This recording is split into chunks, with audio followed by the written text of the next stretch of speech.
Tappy has just released Arc 9 Chapter 39, and this video will be a summary of the chapter. Ao-sama, let's stop yearning for the sun, shall we? Ao couldn't tell what emotions Ye had. After all, he was someone who bound her to him, so seeing Ao cornered should make her feel happy. If so, why was she trying to help him? Ao initiated his matrix. A mental limit on Aldebaran broke. His shackle was released. Ao tells Dragon Ao 12 to 3 o'clock. The might of the breath spread out for kilometers. Any individual, structure, fauna, animal would be obliterated instantly.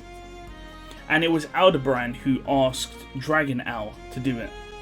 The number of lives lost would have been around tens of thousands.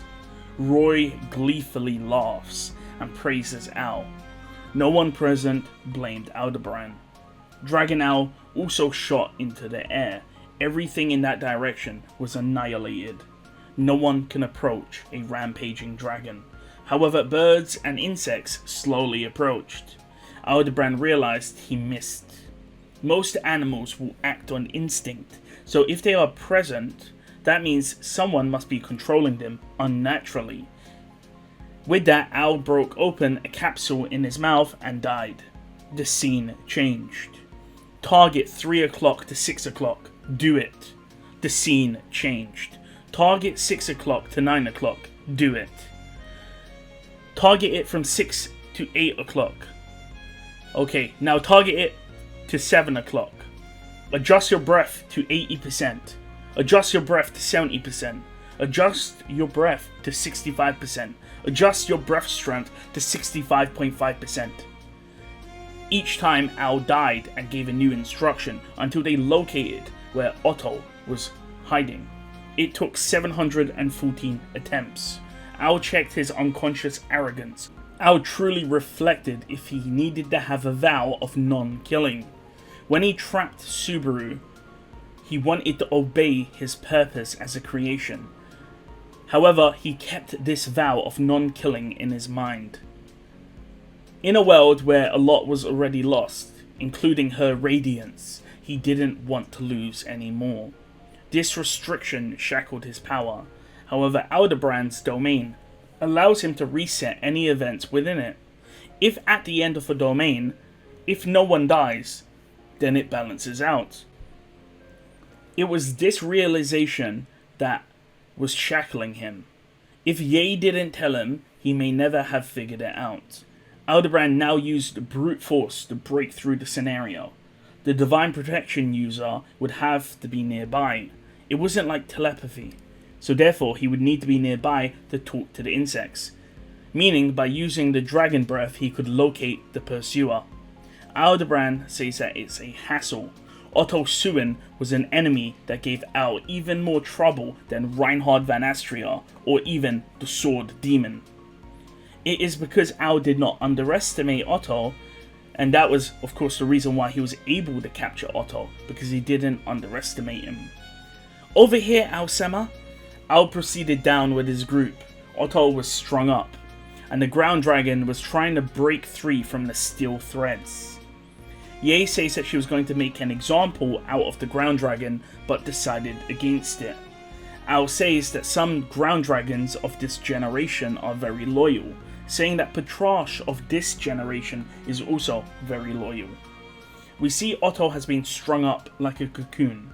Ye tied him up with so much threads he cannot move, speak or see. In fact, he can barely breathe. A precaution so he doesn't try anything. We see Ao flew with Dragon Ao and then threw Ye across the map to Otto's location. And then Ye used her steel threads to cushion the impact and then capture Otto. They talk about letting Heinkel do this role, and they point out that if Heinkel fell from such a large height, he actually wouldn't die. Ye says that they can also gouge out Otto's eyes and ears, but Aldebaran says no. Of course, the reasoning for this is if you butchered someone and they didn't die, then Al's goal of not killing anyone would still be true, but Aldebaran doesn't want to do that, because there's a better solution. Take away Otto's reason for fighting. With that, Aldebaran then says, Roy, your time is now. The scene changes. Roy stepped up to Otto. However, they had a misconception. Otto's divine protection worked via vibration. It didn't require sound. It works through Otto and his being. Roy says that Rui and Lai tried to eat him and failed, and now here he is, served up like a nice banquet. Even though Otto could feel the voices around him, he couldn't transmit any intent. The ground dragon tries to break 3 of the steel threads, but fails.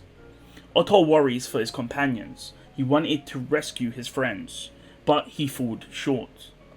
Roy says that it's sad, but he will embrace the sadness and despair. Otto can feel Roy getting closer, and Roy activates his authority. There was no flashy lights, nothing. Ye notes that the second Roy's ability activated, Otto in the cocoon stopped resisting, meaning it worked. They say that they can still remember Otto, meaning that Roy did his end of the bargain. Roy complains, saying it's hard to just eat one or the other. Regardless, Al tells him to shut up and get on with it. Regardless, if Roy failed, Al would have retried over and over again until Roy had gotten it right. The group chatter and Al is feeling exhausted, feeling that sometimes Roy is easier to work with than Ye. But regardless, both Ye and Roy were tools to be used, and Al was aware of that. Al then asks Roy what Otto was planning. After all, that was the reason why they let Roy eat Otto. Roy is now currently unbound, and his wounds have been healed by Dragon Al. He was needed for the phase of the plan, and on top of that, he was also bound by the curse, so there was a little risk. Using a Sin Archbishop for power was something that was a major transgression.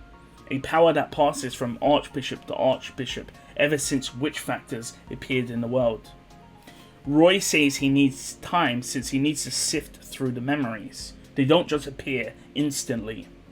Roy then says that Otto has a lot of life experience, which shocks him.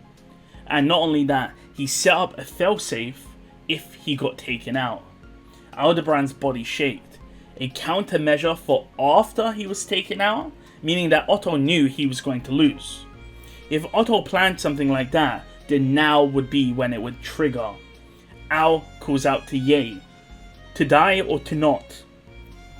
Al hesitated, and in some ways that did help, and in another way it failed. It's an honor to make your acquaintance, Lord Al. A foreign element appeared. She appeared without warning, and Al set eyes on her. For that second, Al was overwhelmed. She was different from the Valachian Empire, and laying eyes on her overwhelmed Al's brain. The girl who had her name and memories and existence erased all came back to Al. His brain was flooded with information. Al, who shouldn't ever stop thinking, was staggered. Ye then calls out to Al, and Al was launched into the air, into the sky, into the sun. The battle for the world has just begun, and the chapter ends. So, Al got launched into the sky. We'll see if he resets his domain, but seeing Rem, of course, he was stun locked for a second, which allowed Rem to hit him, I'm assuming. How did Rem get there? I'm assuming it's to do with Klind, and Otto set up some sort of divine protection communication system so that when he would get taken out, it would send a little message which would allow Klind to like teleport Rem in. I'm not too sure exactly what's going on, but yeah, Otto's got his name, not his name eaten. He's got his memories eaten. So that's quite hectic.